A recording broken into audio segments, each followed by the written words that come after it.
All right. We are live. We are live today, June Yeah. 20th, in the year of 2022. And what a year it has been. You know, at the beginning, Snuffy, at the beginning of this year, there were a lot of people that are saying that 2022 was going to be bananas, worse than 2020. I mean, um, here we are. yeah. But we're going to give people a few minutes to get in. Let those notifications do their jobs. If you are following us on YouTube, please subscribe and don't forget to click the notification bell so that you can actually get notifications when we go live. If you're checking us out on LinkedIn, welcome. If you are new to Trella and our weekly lives, my name is Aja. I am the CEO and one of two co-founders of Trella Technologies. And we also have our lovely team member, Snuffy G. Her name is Denise. We call her Snuffy G. If you want to know what that's about, you can check out some of our older lives where we dropped into, where did that Snuffy G name come from? But we both are parts of Team Trella. And at Trella Technologies, we focus on sustainable indoor farming. Why? Because we see that there are lots of changes going on in the world where we're going to need to really make sure that we put a lot of effort into growing our own food, growing it where we want to grow it, growing what we want to grow, and maintaining a level of sovereignty. So, because for us, this is a movement that is kind of fueled by our beliefs, we are now sharing our beliefs. And not just when it comes to food and plant medicine, but also what's going on in the United States, what's going on in the world. And we're going to jump into Roe versus Wade for sure. First, we're going to talk about um, the Wild Wild West. It's getting crazy out there. There's so much news going on. There's so many things that are happening. It's hard for us to keep track of everything, and you can't do it. It's impossible. But we wanted to make sure that we set aside some time to remind our viewers, our community, our listeners of what's going on in climate and how that's going to impact your livelihood, your businesses, your food, all of that type of stuff. So we're going to talk about some crazy stuff going on out west and how there's going to be shutdowns on water and also shutdowns on electricity coming very soon. So stay tuned for that. We're going to go into that. And then we're going to talk about Roe versus Wade and how we think it's a bigger deal than maybe some other people might think it is. So we're going to get into that. But Snuffy is here. She's got her avatar up today. She'll be audio only with us, but Snuff, let everybody know you're here. Here I am. Hi, everybody. Yeah, I can't believe it's the end of June already. I can't believe July 4th is next week, and I don't know about you, but I don't feel like celebrating. There's nothing to celebrate, really. Yeah, you're But not in a celebratory mood right now. I am not. We're going to hell in a handbasket. God. Yeah. This has been a crazy few months, crazy couple of years, and we had Juneteenth. We talked about Juneteenth last week. If you missed that weekly live, please check out our YouTube channel. We save everything there, all of our lives. Go to last week's live if you want to hear what we talked about in Juneteenth. We talked about what is it that the general that gave that proclamation, what did he actually say, and how does that affect what we're doing, like basically how we're living now. In our opinion, but I guess I won't even say in my opinion, based on what the general said, it wasn't about freedom. It was more about jobs and changing the descriptions from being, master to boss. So everybody was told, stay where you are and work for wages.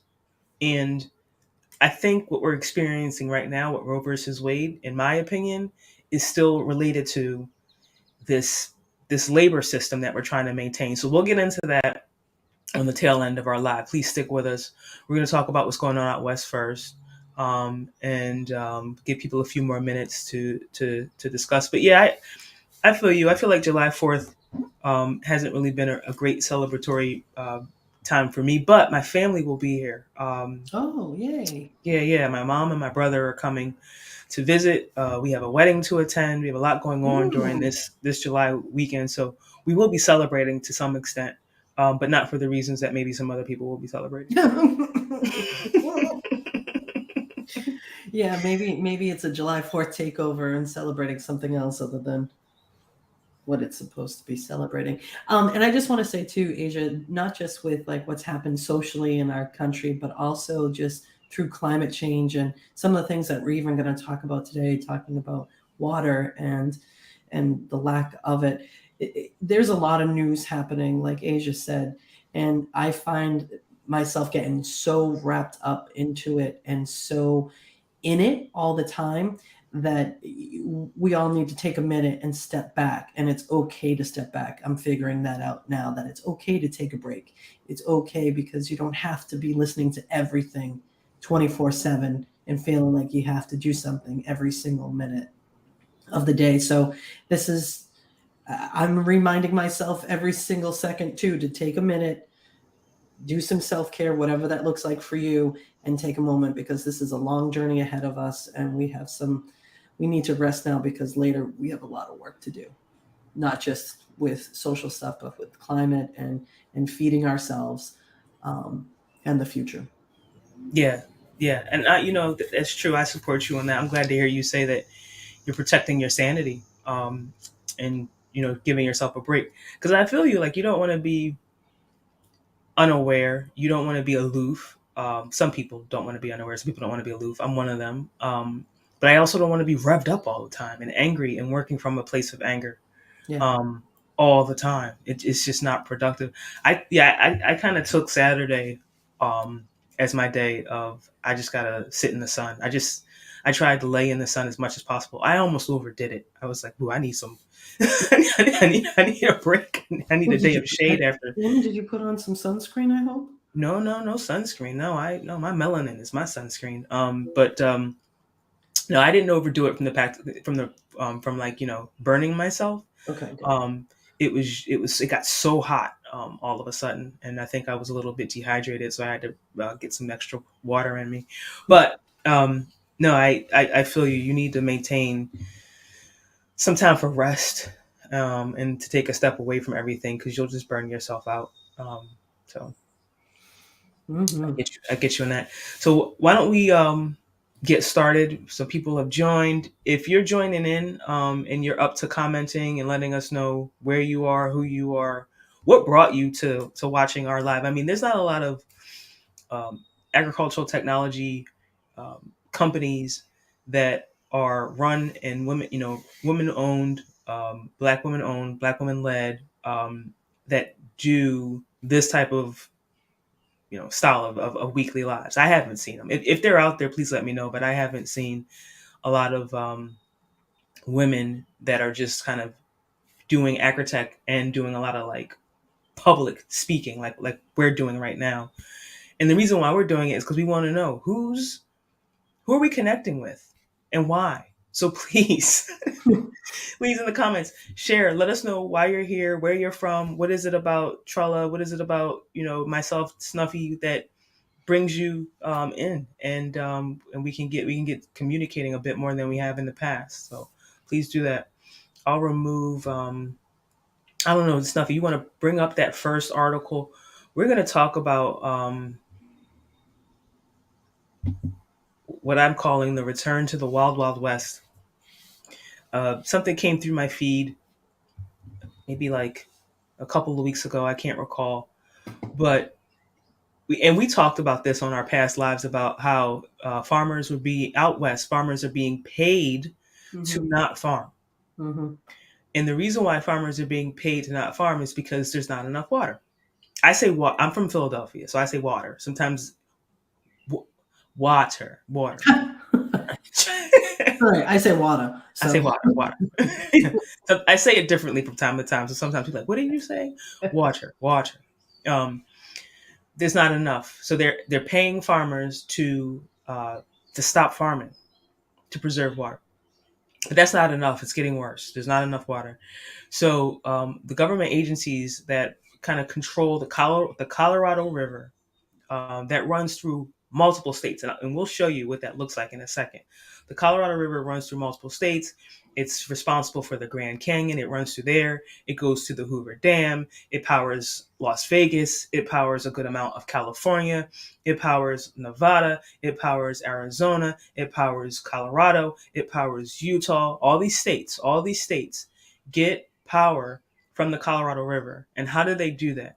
The Colorado River has had so much water in it that a bunch of hydroelectric stations were placed along it. So hydroelectric basically means water comes through machinery, turns rotates turbine blades that then generates electricity. So you're basically using water to generate electricity, and it's a great way to do it. But if you don't have the water, or not even if you don't have it, just when it starts to go down in volume to a certain extent, you don't have that much water, then you can't produce that much energy. They're tied. Less water, less energy. They're tied together. So it's really important that the Colorado River has a lot of volume, a lot of water flowing through it so that they can run these hydroelectric stations the way that they've been doing and provide power to all of these different states. But they're saying now, and they have been saying, and let me rephrase that. The people that run that control the Colorado River, the oversight, they have been saying we have got to reduce the water consumption on the Colorado River. We can't keep doing this. One, we have droughts. We're not getting as much rain. Two, the bulk of that water that came from the Colorado River came from the colder climates, snow. A lot of snow up in upstate Colorado would melt over time, flow down the Colorado River, and that was providing a good enough volume to maintain these hydroelectric stations. But because of climate change, we're not getting enough snow, we're not getting enough water, so the volume of the Colorado River is dropping substantially. And they're telling people you got to back off. You can't use the water. So one of the ways they're doing it is telling farmers not to farm, and the other thing is you're going to have to find other ways to not use this water. But Denise, can you read for everybody? Can you read what's highlighted in blue? This is an article that came out that basically said they're at an all-time alert. Like we're not asking you to stop using water. Eventually, we're going to just shut you off. Like just turn it off, because if we don't turn off water consumption, then we won't be able to power all of these states. So it's getting really heated. It's getting heavy. Can you read that for us, Denise? Sure. The River's big reservoirs are at record lows. Lake Mead sits at 28% of its capacity, and Lake Powell is at 27% capacity. They're both projected to drop further as the year progresses. Excuse me. Taunton set the goal. Taunton is the federal government agency spokesperson. Taunton set the goal to keep them from dropping to levels where hydropower production ceases and where it becomes physically impossible to move water through the dams. Between 2 and 4 million acre feet of additional conservation is needed just to protect critical levels in 2023, Taunton said. To compare, the entire state of Colorado uses about 2.2 million acre feet from the river each year. Yeah. And thanks, Sam, for joining us and dropping a comment. Definitely appreciate it. 20, was it 25, 20, 28% for Lake Mead, 27% for Lake Powell. Yep. That's And we the don't have a lot of room projected for error. further. I mean, this is only June. Yeah, we don't have a lot of room for error. I actually in 2020 I had the chance to go visit a friend who lives in Arizona, in Page, Arizona. Page, Arizona is the town where Lake Powell is. So I spent a lot of time on Lake Powell in 2020. A lot of time. Kind of went out there to kind of get away from having to hibernate. So wanted to be in an area with lots of space, lots of nature. So went out there to go visit a friend. Very low population, so I was able to really walk freely and do whatever it is we wanted to do. Had a blast. I'll show a video momentarily of a video that we took while we were flying around Lake Powell, and you could see the water level was at a certain point while we were there in 2020. But if you go to the next link, Denise, that we had, the Washington Post, they did an article about this too that was really, really good. I'm still working my way through this article. It was just chock full of information, great visuals. I'll put this in the comments too. Yeah, please. You can All put right. them both in there. All right. Let me know when you want me to play this. You want me to play this? Yeah, before you do, just to explain what everybody's looking at right now, this is a hydroelectric dam. That's a dam. It's holding a certain amount of water. there's all this machinery and equipment on the bottom there that basically lets the water run through it, turns a bunch of turbine blades, and all those blades generate electricity. So this is one of the main sources for electricity for a few of those states. Then you have Lake Mead and the Hoover Dam. A lot of people have heard of the Hoover Dam. They may not have heard of this one. This is the Glen Canyon Dam. This is where I was. I was at the Glen Canyon Dam. I had a chance to play on both sides of the dam. I was on this side that you're looking at right now, which is the lower outlet side. This is where the water gets let out once they finish generating the power. On the other side is the big lake. The big lake holds the volume. That's what holds all the water that they're going to use to power everything. So I have a video of being on the other side that I can show you. But before I do that, I just want to play this quick 2-minute video of one of the gentlemen that works there. And he's given a description of what's going on. And he even says in his video that he used to never talk to press, but now he feels obligated to share what he's seeing because it's just getting to such a crucial point. Yeah, go ahead and play that for everybody. Denise, please. Plan for the worst, hope for the best. We don't know what this water year is going to do. I think we dropped, you have to check me on the numbers, but I think it was like 30 feet that we've dropped so far. Projections are right now that we'll be approaching that warning sign that we're 35 feet away from minimum power pool. I guess we're optimistic for a good year, and hopefully several good years to help recover from the 22-year drought that we've been in. This is the goose that lays the golden egg right here. That water that's hitting the turbine, spinning the turbine, which is spinning the rotor down below these yellow deck plates. Normally, we can do about 130 megawatts per unit, but with the decreased water, our power output goes down as the reservoir goes down. From here, it goes to the transformer outside, boosts the voltage from 13.8 to 345 kV. From here, it goes down to Lee's Ferry and into the Grand Canyon, and eventually into Lake Mead. 7 years ago, I wasn't doing interviews with the media talking about this situation, even though we were in the drought. We just hadn't gone, as far into it. I kind of would look out at that point out there, right where that boat's coming around the corner. It was at least at the top of that first little step, if you will. Well, it's dropped a lot. I think the time for people to be aware is right now. And we're probably a few years past when it really should have been drilled home more to, take more steps to conserve water. If you live in the Southwest, this impacts you. It might not right today. You might not see it right today. But if changes aren't made, you're gonna see it. And making those changes before Mother Nature makes us make those hard changes, I think that's being wise. Yeah, so he gives a really, I think, quick overview of the situation. Can you rewind back to the beginning and keep it paused? Because that first image is the one that I want to show. I want to point something out to the people watching. Actually, no, this isn't what I was hoping for. Interesting. Can you let it play? Let me see if it comes up after that. Maybe it's Plan for the worst, hope for the best. We don't know what this water year is going to do. Pause it. I think we dropped.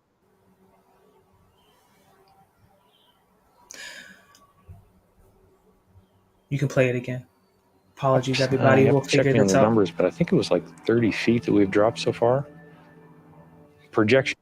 Oh yeah, there you go. That's it. That's the view I'm looking for. So, and I think you can make the screen bigger as well, so that people. Perfect. Okay, so when you're looking at water levels, and this is something that I learned when my natural catastrophe risk engineering background, is basically how to look at a current state and find clues of what it looked like in the past. So looking at this side of the dam, you can see kind of like a dark green or dark like gray line that goes across the dam, and then then it gets lighter, and then the water. So if you're coming from the top to the bottom, and Denise, let me know if I'm explaining this. You have to be my kind of like gauge on whether or not this is making sense. But if you look at the dam, there's different colors. Like it kind of changes colors from the top all the way to the bottom. Yep. You'll notice that at a certain point, it's like a dark gray, dark like almost like a black line, and then it gets Right very here? light. That's it. Yeah. So you can see it going all the way around, all the way across. So that discoloration at that point lets me know that the water level stayed there for quite some time, because all that dark stuff is just scum on the water that kind of it stained the dam there. So that meant that the water level stayed there for quite some time, and then it turned very clean after that, and now it's at its current level, which means it dropped substantially from that spot to the next. You following me, Denise? Yep. Yep. Okay. So if you picture how far down the water looks in this picture, and then I show you, this is a video that I took while I was on Lake Powell, and hanging out on one of those pontoon boats that a friend of mine has, and I'll pause it, and you'll be able to see that same wall. There it is, all the Yep. way off in the distance. I'll let it Holy get crap. closer in. That's the same wall. We'll get closer to it. You can see my foot.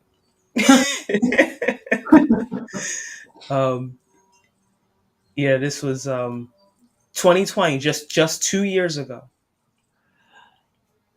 Yeah. Let me see. I was hoping we would get closer on this one, but let me go back.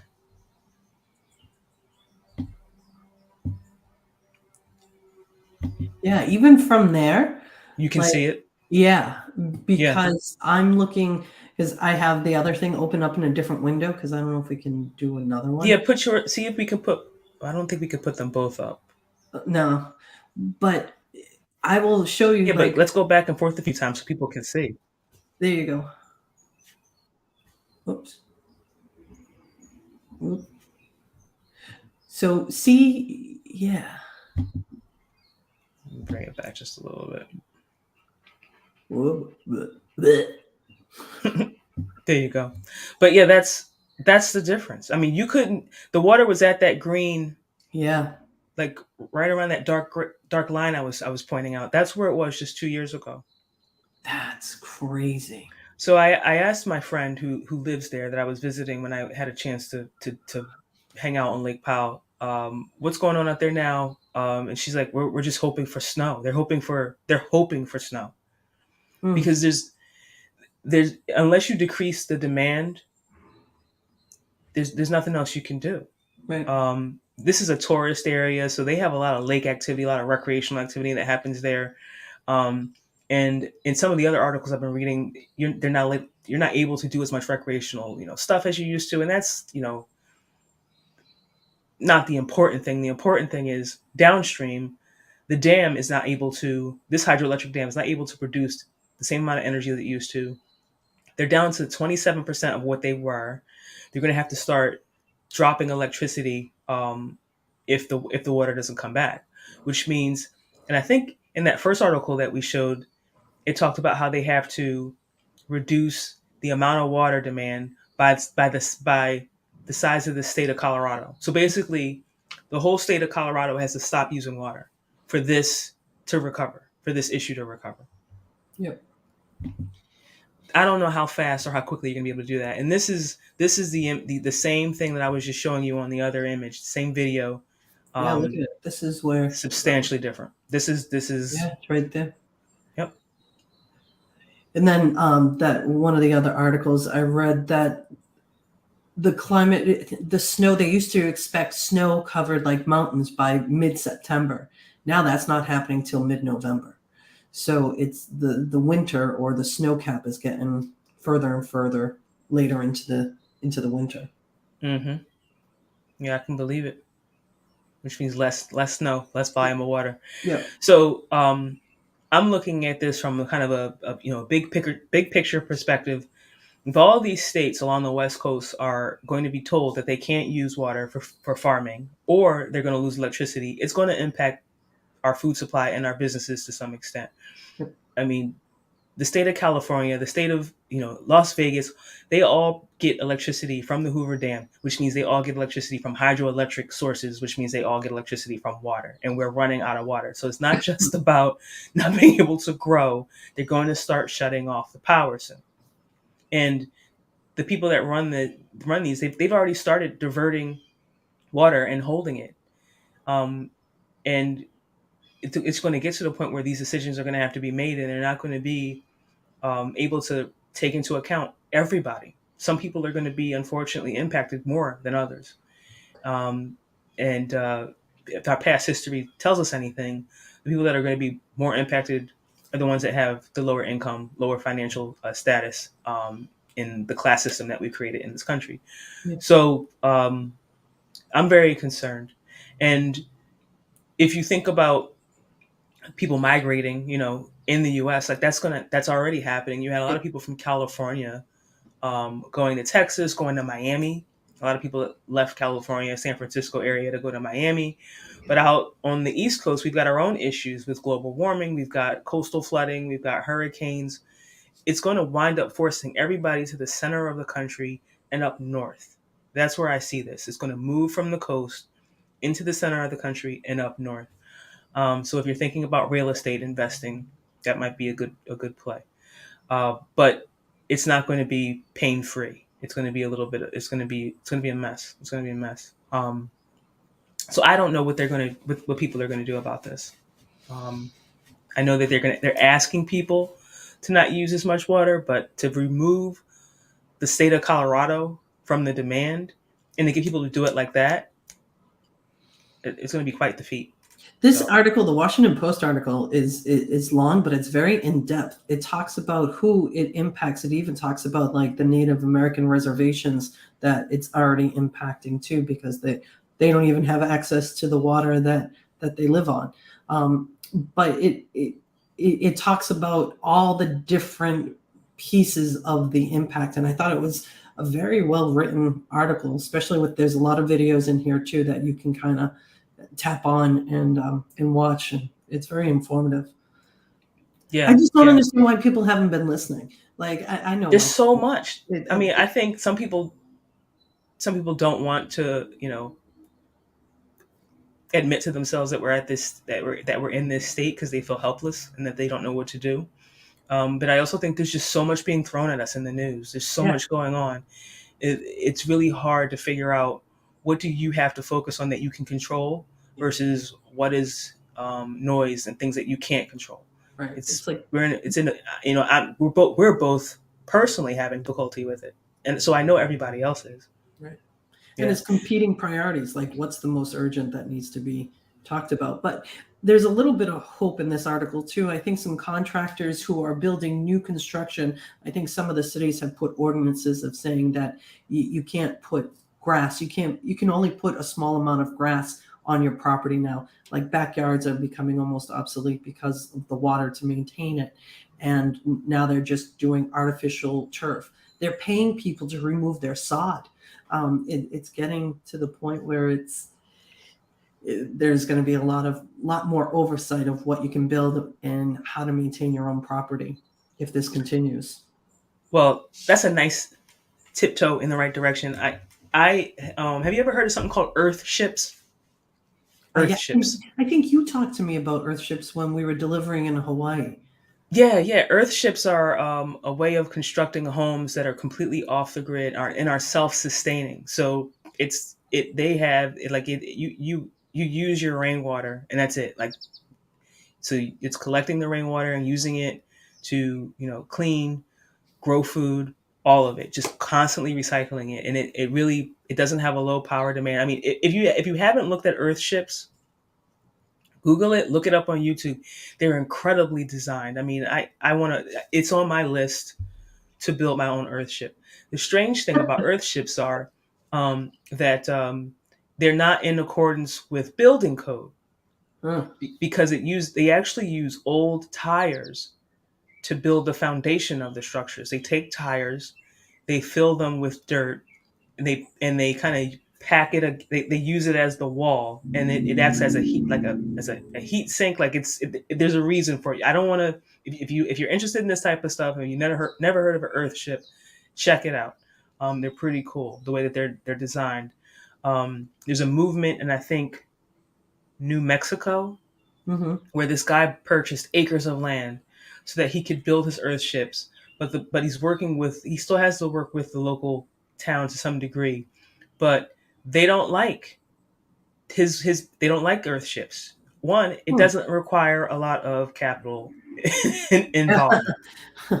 You're off the grid. You're not building anything that's going to be able to really have a lot of money being made from it. You're recycling waste. These are things that don't excite, unfortunately, some of the people that are in power. So so to build an Earth ship, you have to jump through a bunch of hoops. It's not an easy thing to do. You basically have to own your own land and really and fight for your right to make something that's sustainable like this. It's ridiculous, but that's the type of stuff that we need to start doing. That's the extreme that I think we need to go to, and continue to look at innovation and different ways of doing it. I'm a huge fan of Earth ships, and like I said, it's on my list of something that I'm going to do. Where I'm going to do it is still the question, but it will be done. That's where we need to get to. That's the level, Earth ships. So check them out if you haven't. But yeah, this article is really good, Denise. I think you already dropped it in the comments. So please, if you're interested in learning more about what's going on out west and how they're going to be shutting off the water and the power if something doesn't change, please do. Now, we said we were going to talk about Roe versus Wade during this live, and we're not going to skip over it. We're going to jump into it now. I think this is last week we said we had a crazy energy over Juneteenth. The reason why we had a crazy energy last week was because we were talking about Juneteenth, and for those of you that might have missed it, if you read what the general who read his order in Galveston, Texas said, if you read exactly what he said, word for word, he did not change it from "you're free to go." It wasn't "you're free to go."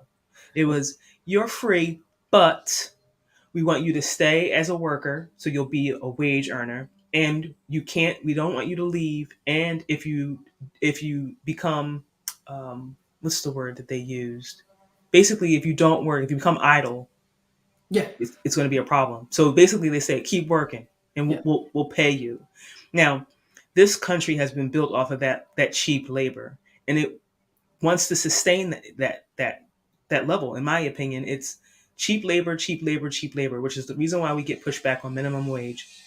And you need a strong labor force of people who are stressed and don't have a lot of resources so that they can continue to work for limited wages. So I'll tie this in together, but in my opinion, this is what this is all about. It's about maintaining the system and making sure that we have enough workers that can do cheap labor when it comes to Roe versus Wade. But Denise, please, I know you have a lot that you want to share about this, so I'll step back and let you. I was just going to add on to it and be quiet while you do it too, because I think that was part of the general too. Like, don't you just stay calm, be quiet, and just move into this new aspect of your life now. Like, what do you want me to say? Just that right to privacy it's not just about abortion; it's about other things. And I think I hope we have an educated audience that knows that it's just not about abortion and women's bodily autonomy, but it's about everyone's right to privacy, because Justice Thomas has made it very clear that the right to privacy is not in the Constitution, which has a lot of these cases have been inferred on, have been judged upon and ruled upon, inferred with the right to privacy. So here's a little quote by Justice Thomas, who really shouldn't even be sitting there if we listen to Anita Hill, but that's a different story for a different time. But Thomas wrote, "In future cases, we should reconsider all of this court's substantive due process precedents, including Griswold, Lawrence, and Obergefell." Now, I don't know about you, Asia, but that kind of as a lesbian and as a woman, it's like a double whammy for me personally, and for women out there, and for my gay brothers and sisters too, because now it's just about what gay people are doing behind closed doors, or what anyone is doing behind closed doors. It's basically targeted for gay people, but it could be for anyone. If somebody down the street doesn't like the way that, whatever, your right to privacy is not really protected, and that's to come. And to be clear, the other justices did not agree with Thomas on this. They stopped short and basically said this only has to do with abortion. This, we're not getting into the right of privacy laws or anything like that in this specific case. But we all know what happens when one person says it, puts it out there, floats the idea, and then people start jumping on board, and then it turns into something. So they've been doing this for a while. Especially a lot of the Republican Congress people have been floating things. When they're even floating the whole judgment about the Loving ruling too. This happened when Ketanji Brown Jackson was being confirmed. They basically asked a black woman who is married to a white man her thoughts about Loving. They never asked anybody else. They never asked Gorsuch. They never asked Kavanaugh. They never asked Amy Coney Barrett. So these people know what they're doing. They're floating these things, seeing if people pick it up, and then they run with it and they start making laws on it. But privacy can mean a lot of things, Asia, right? Privacy can just mean how you run your household, what you grow, if you can grow anything. This is something.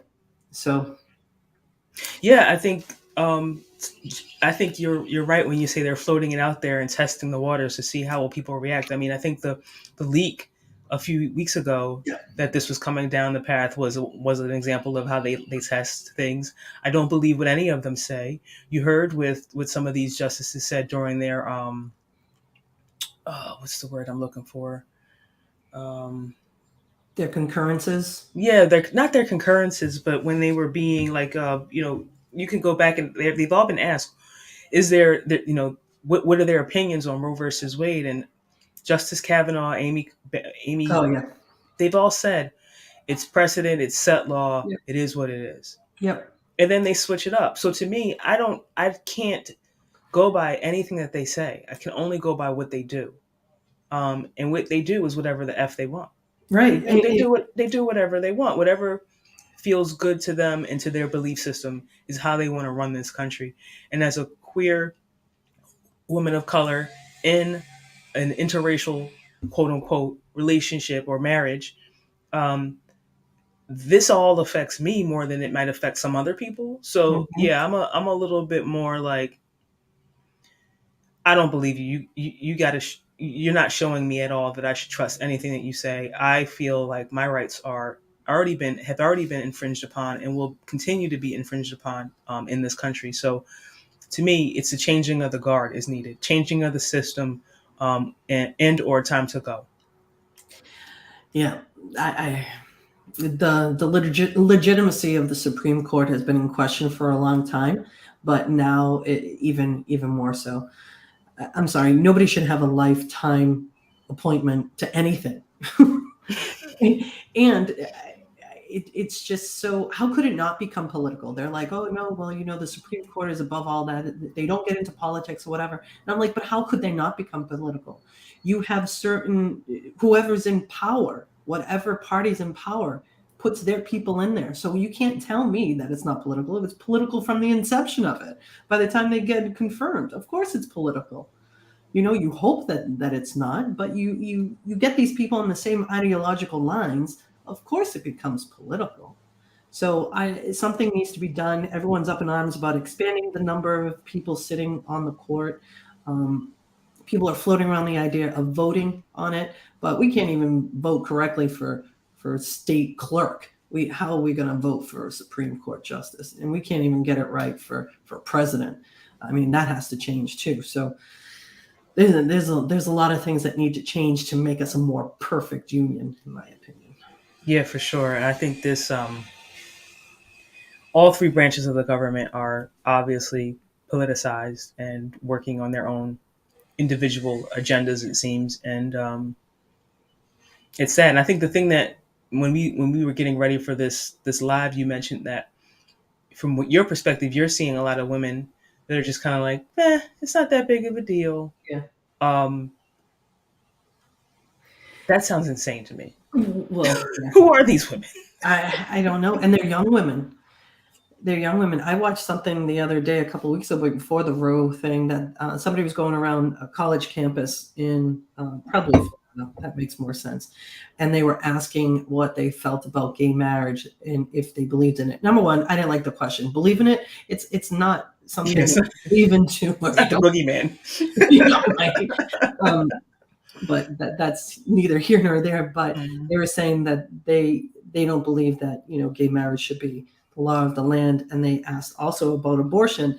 And these people are in college, and they said that they think that abortion should be illegal.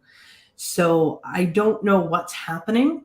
I think people are just focused on the word abortion. And then individual scenarios, and of course, it goes to the worst scenario possible. And you listen to all these things, but it's really about women's choice and their autonomy over their body. I think Asia, at the beginning of this, you were kind of quoting Warren Buffett saying, like, when will women realize that they're the new slave? Yeah, he said that, and I think it was in his biography and in a documentary that I saw. I pulled it up.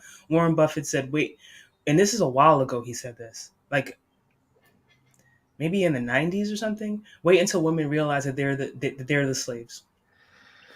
And I think I kind of feel weird about that statement, but I get what he's saying. I Yeah, get I what he get it too. I I get it get too. what he's saying. Um, yeah, but continue. I'm sorry I interrupted. No, you didn't really. No, you're fine. And I think this just goes into the whole mindset of, oh no, it's okay. Everything's going to be all right. They wouldn't dare do anything bad for us. Like, people will do the right thing. Well, we're not seeing it in climate change. We have all these climate deniers that they don't believe science. They don't believe in actually what's happening outside their door.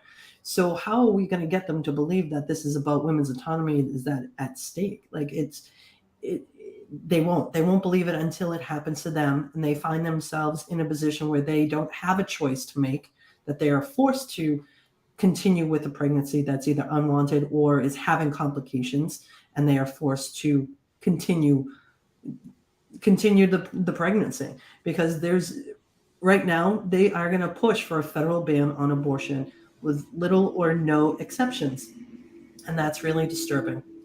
So I'm all set with the apathy of this country, because that's what I see it as, just complete apathy.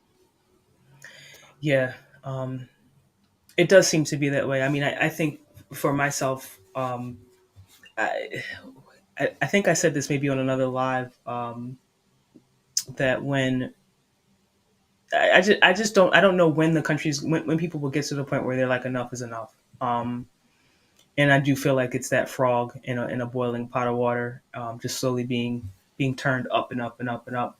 Um, I think Justice Thomas hinting at the fact that he can that this might mean that they should revisit all these other cases, and it's going to be a snowball effect.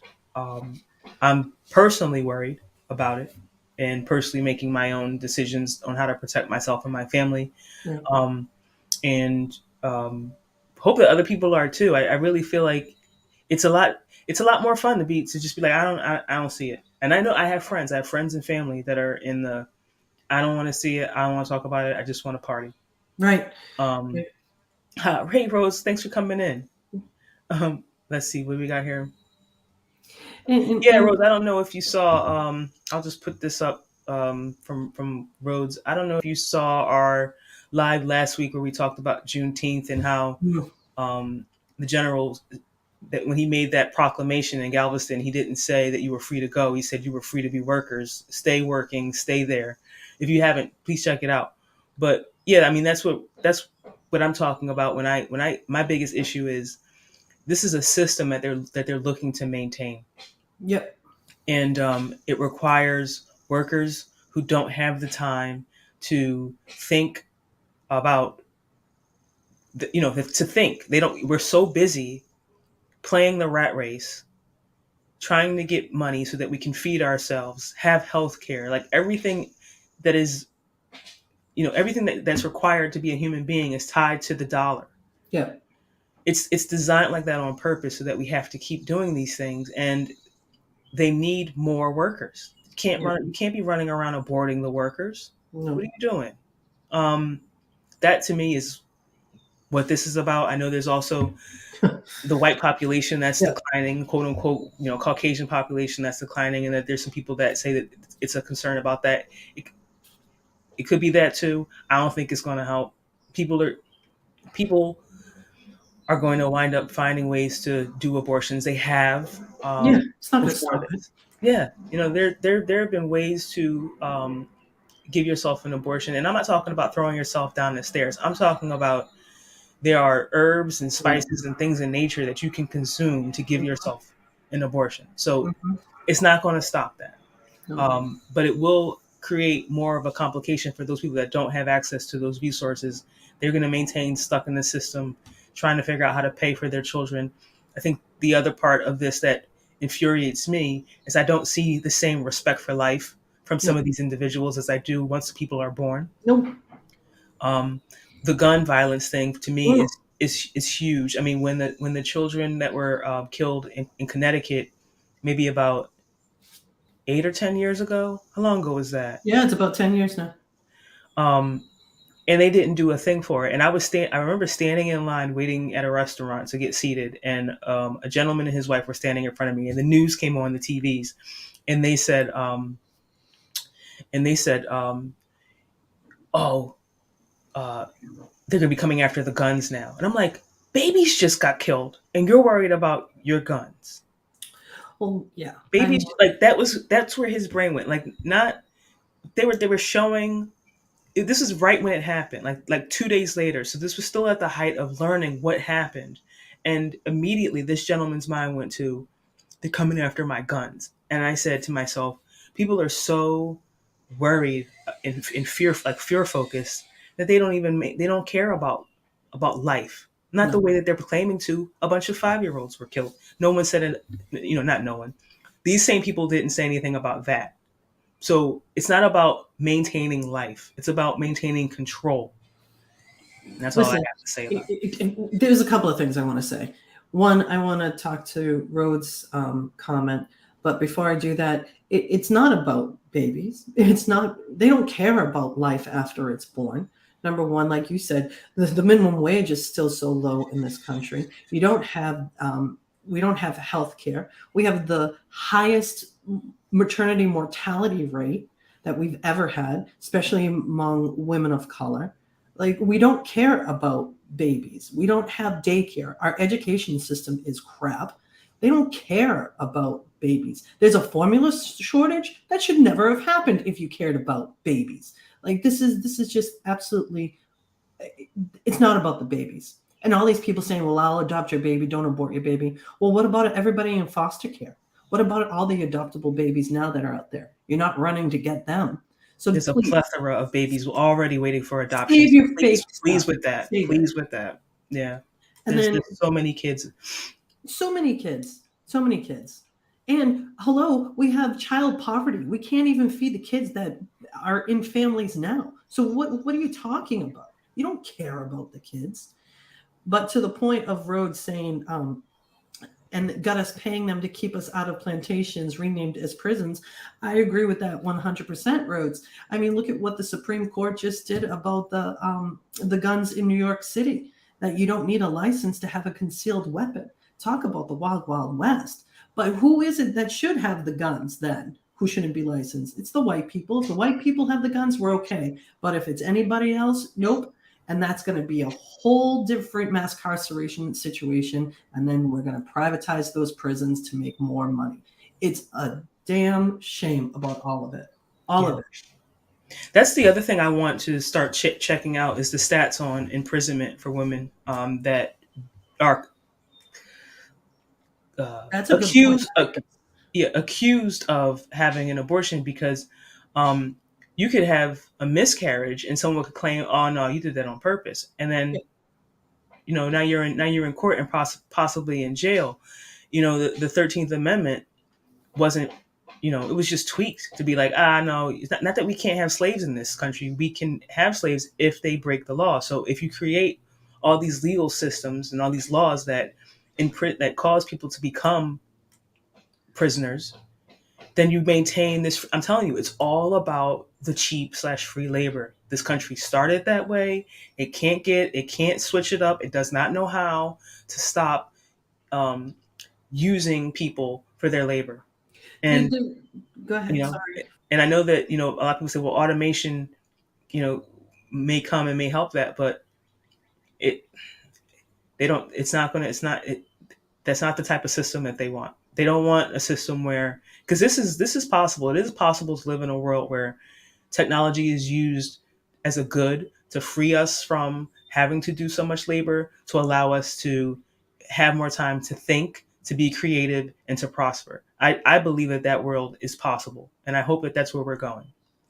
But a lot of people don't want that. They don't see it. They don't believe in it, and it doesn't result in them maintaining their power structure. So keep it the way it is. We need cheap labor, and if we're going to have to come up with all these different ways to maintain a cheap labor force, this is what we're going to do. So I would like to know how many people wind up getting arrested and imprisoned as a result of this. Well, there's a woman who's already been arrested. There's a case right now in Texas. I believe she was arrested early this spring for self-induced abortion, and they arrested her for charge of murder. So she's facing a murder charge right now. So this stuff is happening. We don't hear about it because it's just, everything is coming from all different directions. We can't even keep up with it. And so this is what they want to do. They want to inundate us with all this stuff so we don't have the time to be creative, because like you said, that takes care of the monopolies. They takes care of like just a certain amount of people being creative and, prosperous, while all of us are running around with our heads cut off, figuring out if they're going to jail me for something that I don't even know that I was doing illegally.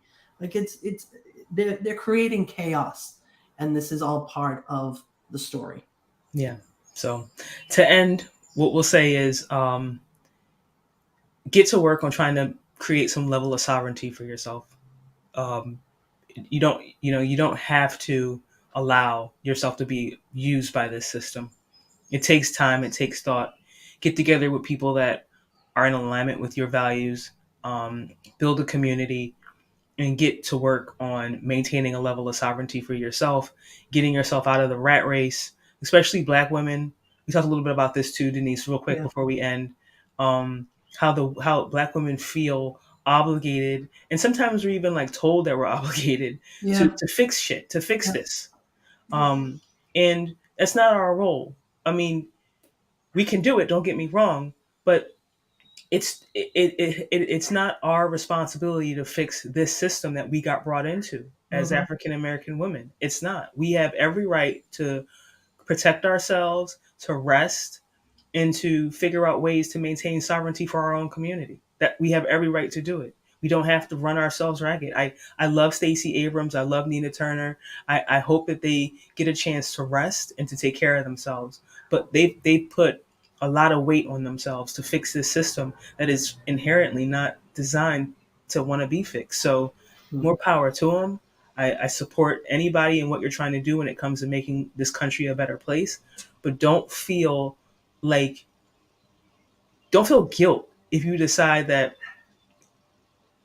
you want to try to figure out something for your family and your community, and that it might not be working within this system. That's all I have to say. The world's a big place. The world is a very big place, and we can do a lot. We can do a lot in it and in different areas. So go where you're wanted, go where you're needed. I've heard people tell that to me several times, and that's I've been working on my plan for about 5 years on figuring out and learning that I'm a global citizen. I'm not a citizen of just the United States. I'm a citizen of the world, and I have every right to be able to live my life knowing that, and to build my life knowing that. And that's what I'll continue to do. But yeah, thank you for anybody who's just joining, came in late. Please, we talked about a lot. We talked about what's going on out west, and they're going to start shutting off the water and the power through the Hoover and the Glen Canyon dams that control electricity for several states I'm talking about they need us to stop using enough, like the size of Colorado has to basically, all of Colorado's got to stop using water off the Colorado River. That's going to be difficult to do. So check that out. We talked about that at length. We showed some visuals, some pictures, even a video that I took when I was out there a couple of years ago. Go back, check that out when you get a chance. We talked about Roe versus Wade. As you can see, we got into it. We're gonna be talking about our beliefs. I mean, I know that this is, you know, a company, Trella Technologies. We're about indoor farming, but the reason why we do what we do is because of our belief system. So we're going to be sharing more about that. If it's for you, welcome. We'd love to have you. We'd love to grow the community. If it's not for you, it's all good. You can switch over to something else. No harm, no foul. But yeah, we'll be back. We're taking next week off. Right, Denise? We're taking next week off. Mm-hmm. And then the week after that, we're switching it up to Wednesdays at noon. Confirmed? Confirmed. All right. So we're switching some things up. I needed to switch some things on my schedule. And Tuesdays we're no longer going to be able to work. So we're going to be doing Wednesdays at noon, live, Eastern time zone. We're going to be doing it on. Thanks, Rose. Thanks. And yeah, Rose, appreciate you putting comments in and being involved. That's what we want. We want this to be we want this to be a community where we get to see what are people saying, what are people thinking. Because when you wind up just hanging out by yourself and thinking your own silo, you miss out on a lot. So please feel free to share your thoughts, your comments on this. We'll be back Wednesday, not this Wednesday. Not the week of July 4th. It'll be the July. Is it the 6th? No, it'll be the one after the 6th. The 7th then? We won't be here the week of July 4th. We'll be here the week after. It is the 13th. There we go. So yeah, you'll see us again going live the 13th, Wednesday, noon EST on LinkedIn and on YouTube. Check us out here. Let us know what you're up to. Please, in the meanwhile, check out our WeFunder campaign offering. I forgot to do this in the beginning, Denise. Dang. You're supposed to do this at the beginning. Asia. If you want to become an investor and invest in what we're doing, the mission to grow what you want to grow, where you want to grow it, because you're going to need to, please become an investor. Check us out at wefunder.com. Anybody can become an investor. It's open to the public. For as low as $250, you can maintain a level of ownership in Trella Technologies. Also, if you want to learn more about how we can use our expertise when it comes to risk mitigation, being sustainable and being efficient with resources, this is something that I have a heavy background in. If you want a consultation, we're available for that as well. Go to Trella.io. Let me pull that banner up real quick. Just a few seconds. Go to Trella.io and you can schedule a free consultation with myself, and we can discuss your business, what it is you're trying to do, and how you can think ahead and try to mitigate all these risks that we're experiencing in the world right now, and also impact your bottom line while you do it as well and stay in business. I know there's been a lot of articles out there about the multi-state operators in the cannabis space that are not running efficiently. They're running in the red, and that's because things were built very quickly with a lot of capital, which is good. But when you're talking about sustainability, it requires a lot of thinking and sometimes doing things in a slower way. And you're able to do it.